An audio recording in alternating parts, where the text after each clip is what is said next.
আন্তর্জাতিক অপরাধ ট্রাইব্যুনালের রায় শুনতে গেছি।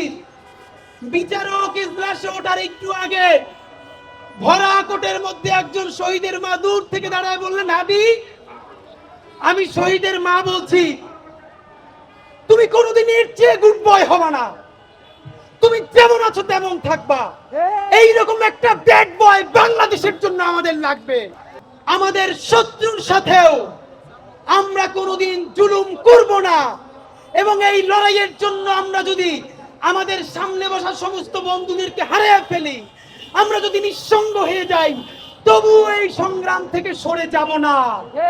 কারণ আমি যাকে ভালোবাসি তাকে কারো ঘৃণা করার অধিকারও আছে।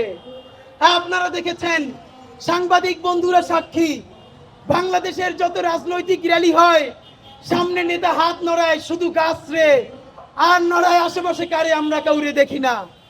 সেই শাপলা চত্বর থেকে শাহবাগ এসেছি, গাছ এবং গাড়িরে আমরা হাত তুলি নাই।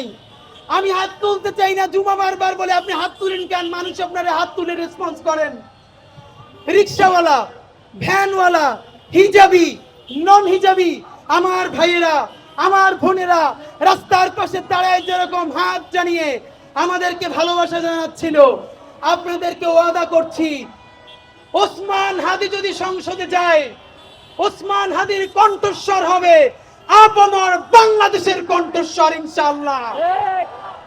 অনেকে বলে, আপনাদেরকে একটা কথা বলি ভাইয়েরা, এই নির্বাচনে নামার পর থেকে আমি এবং আমার টিম যেই কথাটা লক্ষবারের অধিক শুনেছি, নারী, পুরুষ, শিশু, কিশোর, বৃদ্ধ মসজিদের সামনে, বাজারে জড়াই ধরে বলেন, তুমি ঠিক যেমন আছো এইরকম থাকবা, কোনোদিন বদলাবা না। আন্তর্জাতিক অপরাধ ট্রাইব্যুনালের রায় শুনতে গেছি। বিচারক ইজলাসে ওঠার একটু আগে ভরা কোটের মধ্যে একজন শহীদের মা দূর থেকে দাঁড়ায় বললেন, হাদি, আমি শহীদের মা বলছি, তুমি কোনোদিন এর চেয়ে গুড বয় হবা না, তুমি যেমন আছো তেমন থাকবা। এইরকম একটা ব্যাড বয় বাংলাদেশের জন্য আমাদের লাগবে। যদি ব্যাড বয় থাইকা স্বাধীনতার সার্বভৌমত্বের ভ্যানগার্ড হওয়া যায়, আপামর বাংলাদেশের জন্য বুক চিতিয়ে লড়াই করা যায়, তাহলে তথাকথিত প্রগতিশীল এবং সুশীল হওয়া, তাদের ভাষায় গুড বয় হওয়ার কোনো জরুরত আমাদের নাই। এই হাদি, হাদির ভাইয়েরা, হাদির বোনেরা, রিক্সাওয়ালা, ভ্যানওয়ালা, সবজিওয়ালা, মাছওয়ালার সন্তান।